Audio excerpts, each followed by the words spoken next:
One moment, you're just living your life, figuring things out, dealing with everyday chaos. The next, you wake up in a place that shouldn't exist. Gravity makes no sense, buildings float, and the world around you reshapes itself like a glitching memory. This isn't a dream, and it's definitely not just a movie. This is Coma, a Russian sci-fi gem from 2019, and it throws you headfirst into a world built from fractured memories and raw fear. What messed with your head the most while watching? Let us know in the comments. Seriously, we read all of them. Plus, when you like and comment, it helps the video reach more people. And trust me, that support means everything to us. Our story begins with Victor, an ordinary man, jolted awake in an unfamiliar apartment. But something is deeply, profoundly wrong. The walls around him groan, the colors shift, and the very air feels hollow. He steps outside, and what he sees would shatter any sane person. A world turned upside down, buildings defying gravity, and objects floating in impossible ways. It's a landscape born from a fever dream, a disorienting spectacle that leaves him utterly bewildered. "What the?" he mutters, his voice laced with confusion and a creeping dread. As Victor desperately tries to make sense of the madness, a peculiar, inky black creature emerges from the shadows. It moves with a terrifying swiftness, a manifestation of decay that seems to hunt anything alive. Just as fear threatens to swallow Victor whole, a glimmer of hope appears. A small group of strangers, armed with incredible abilities, intervenes. They fight back the creature, their actions a breathtaking display of power against the encroaching darkness. But these beings, these reapers, are relentless. They regenerate, their pursuit unwavering. And here's where it gets even deeper, where the personal stakes rise dramatically. One of the strangers, a brave soul known as Pilot, makes a heart-wrenching decision. To buy the group precious moments to ensure their escape, he sacrifices himself in a powerful detonation. The explosion rips through the air, momentarily halting the Reaper, but the cost is immense. His life, extinguished in a flash of light, a memory instantly etched into the very fabric of this new, terrifying reality. He had to distract the Reaper with a pipe. Otherwise, we would not have escaped, his comrades explain, a heavy truth settling over them. But where are they, and what is this decaying world? As the survivors, including a resourceful woman named Fly, press on, she begins to shed light on their terrifying predicament. Everyone who is in a coma comes to the same place here, she reveals. Our brain creates a field full of memories. Buildings, things, people, everything we remember is here. What we do not remember does not exist here. Imagine that. Your entire reality, forged from the collective memories of everyone else caught in this limbo. Roads you've driven, ships you've seen, buildings you've known, they all exist here, intermingled and warped by the minds of strangers. And the Reapers? They are not just monsters. They are the fragmented, decaying remnants of those who died in a coma, their brains withered, their existence corrupted. If a Reaper catches you, you die in this world. And that death, my friends, is final in your real life too. The chilling truth sends a shiver down Victor's spine. He is in a coma, and like everyone else who arrives here, he has no memory of his name, his past, or how he ended up in this waking nightmare. To survive, people adopt nicknames, forging new identities in this shared mental landscape. Fly, Victor's unlikely guide and companion, possesses a unique power, the ability to heal. She mends their wounds, a beacon of hope in this perilous realm. She introduces him to the base, a sanctuary nestled within this chaotic world, accessible only through a memory gap. This base is home to other survivors, each with their own superpower born from their real-life inclinations, their spirit, who can sense the Reaper's approach from miles away. Link, an autistic genius in the real world, who draws complex routes and theorizes about this memory-based existence. Tank, a man whose real-world pain of losing his family in an accident has given him superhuman strength here. And then there's Jan, the enigmatic leader, revered by many as the Godfather. Jan, they say, woke up from a coma once, returning with crucial knowledge of how to survive in this realm. It's Jan who sent Fly and Phantom to retrieve Victor. But Phantom, a formidable warrior with immense strength, harbors a dark jealousy. He believes Fly is his girlfriend, and Victor's presence ignites a dangerous spark within him. What does a newcomer bring to a team of hardened survivors with superhuman abilities? Phantom, determined to test Victor, subjects him to a brutal initiation. He puts Victor in simulated danger, pitting him against a training machine.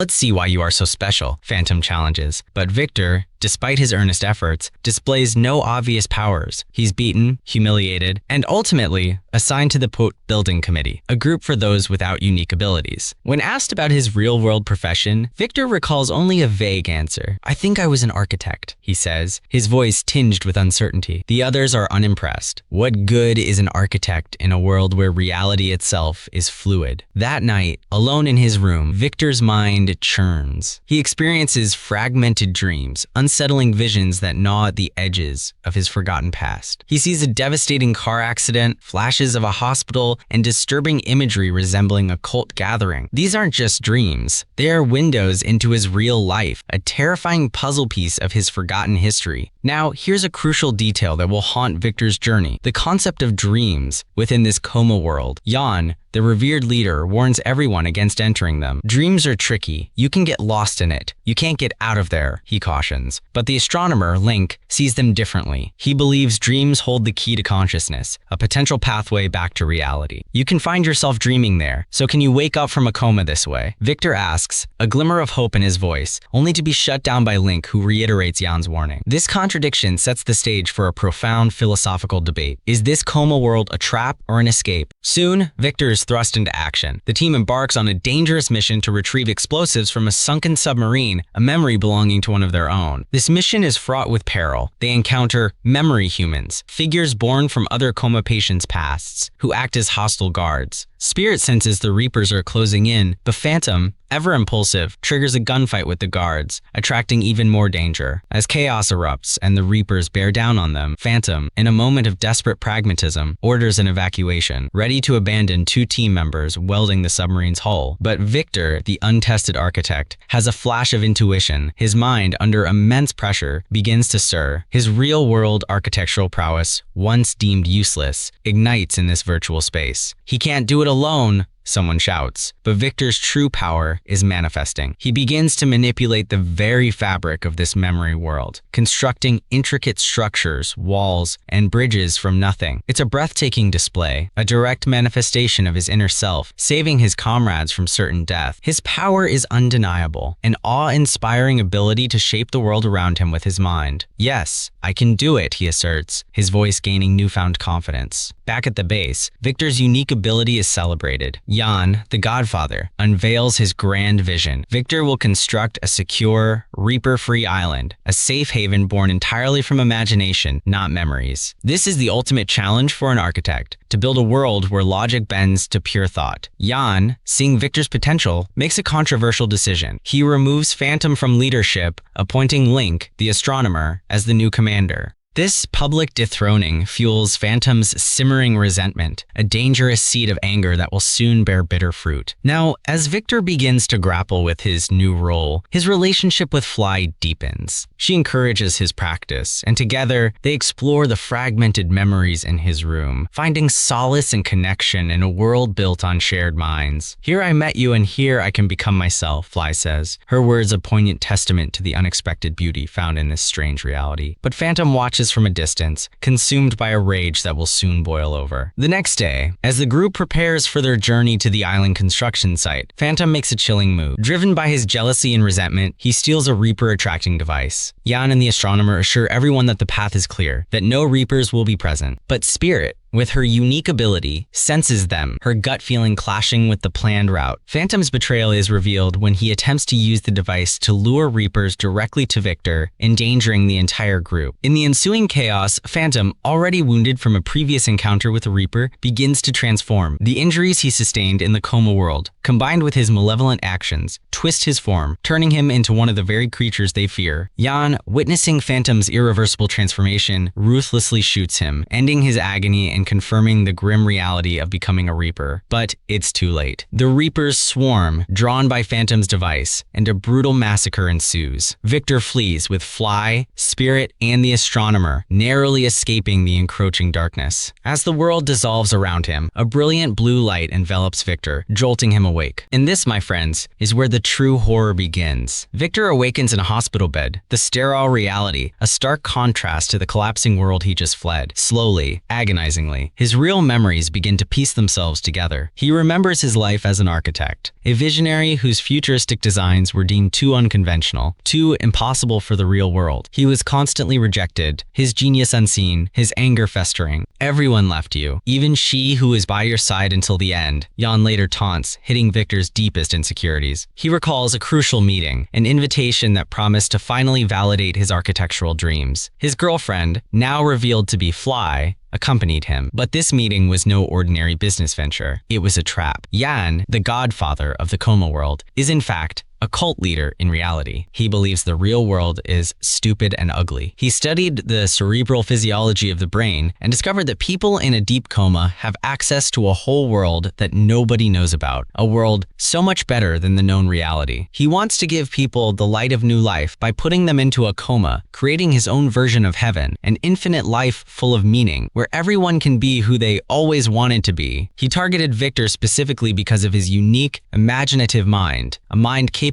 of shaping this virtual paradise. Victor and Fly tried to escape Jan's sinister clutches, but their desperate flight ended in a car accident, orchestrated by Jan's followers. They were both forcibly injected with a substance, plunging them into the coma world. Fly, it turns out, was put into a coma mere hours before Victor, explaining why she was already established in that world, while he was still disoriented. As Victor processes this horrifying truth, Jan, now revealed to be physically present in the hospital, confronts him. Jan is ruthless, threatening Victor with an unbearable ultimatum. If Victor doesn't complete the island in the coma world, Jan will disconnect the life support of everyone in his facility, starting with Fly. Imagine the agonizing choice: build a false paradise for a madman, or watch the woman you love and countless others perish in both worlds. Cornered, Victor reluctantly agrees, striking a deal with Jan. He demands that once the island is built, everyone will be released from the coma. Jan, in his deceitful wisdom, consents, even revealing a secret, a backdoor out of the coma world, a path through dreams, something he himself used to awaken once before. To enhance Victor's architectural powers, Jan gives him a drug, amplifying his brain activity in the coma state. Victor plunges back into the coma, but this time, he remembers everything: his name, his past, his mission. He uses his amplified powers to work at an incredible pace, shaping the fantastical island, creating magnificent structures that are truly a sight to behold. God looked at everything he had done, and behold, it was very good, the source quotes, capturing the scale of Victor's creation. But Jan, a man devoid of true empathy, is a master manipulator. As Victor nears completion, Jan reveals his ultimate betrayal. What do you need reality for now? Jan asks, his voice chillingly devoid of remorse. He plans to exterminate everyone, to ensure his heaven remains untouched by the inconvenient truths of reality. He exposes the real-life struggles of each coma patient, belittling them, asserting that he saved them from rotten to your death, from being angry alcoholic, from being autistic and unable to function, from being childish, undetected genius. He justifies his actions, claiming he offers them a better life, a life of meaning in his fabricated paradise. In the real world, Jan's devoted followers begin disconnecting the oxygen supply to the coma patients' physical bodies. In the coma world, the horrifying consequence is instantaneous. People begin to disintegrate into ashes, their forms crumbling into nothingness as their brains succumb. How do you escape a world built from your own mind when your body is being suffocated in another? Victor, remembering Jan's vague clue about the back door through dreams, realizes the truth. The only escape is through their collective dreams, a realm beyond the coma world itself. He, Fly, and the astronomer race back to the base, skillfully evading the surging reapers. But the dream environment is not straightforward. It's chaotic, shaped by interpretations and imaginations rather than structured memories. They navigate through the abstract landscape, using shared details to find their way, desperate race against time and the fading breath of their real bodies.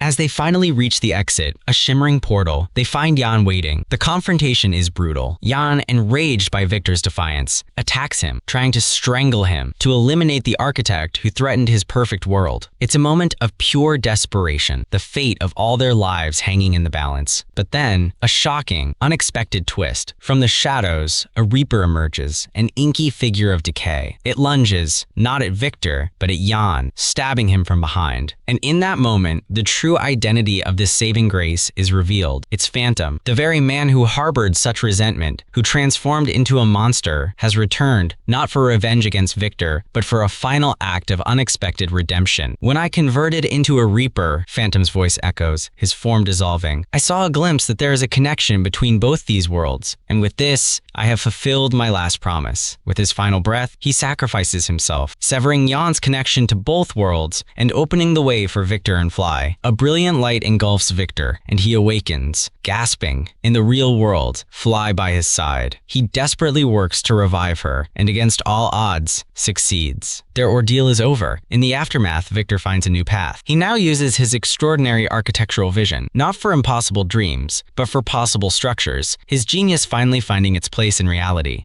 Builds, he creates, and he finds success. A testament to the resilience of the human spirit. But as the movie ends, a chilling reminder, Jan's cult, the foundation of eternal life, continues to grow, undeterred by his death, recruiting new followers who believe in the promise of a brilliant new life in the Coma world. The scandal surrounding them has ended without results, due to a lack of evidence, leaving the dark threat of forced comas lingering. Victor locks away the last envelope from the cult, a silent promise to protect his newfound reality. The story of Coma isn't just about a man escaping a dream world. It's a profound exploration of what makes life real, what defines purpose, and the lengths to which one will go for freedom and love. It asks us to question our own reality. Are our lives truly fulfilling? Or are we too seeking an escape, a better world, even if it's just a construct of the mind? And it leaves us with the poignant understanding that sometimes the most unexpected heroes, even those consumed by darkness, can bring about the most powerful salvation. Thank you for watching. If this story moved you, if it made you think, subscribe and let us know your thoughts in the comments below. Stay safe, stay curious, and keep watching for more stories that challenge the boundaries of reality.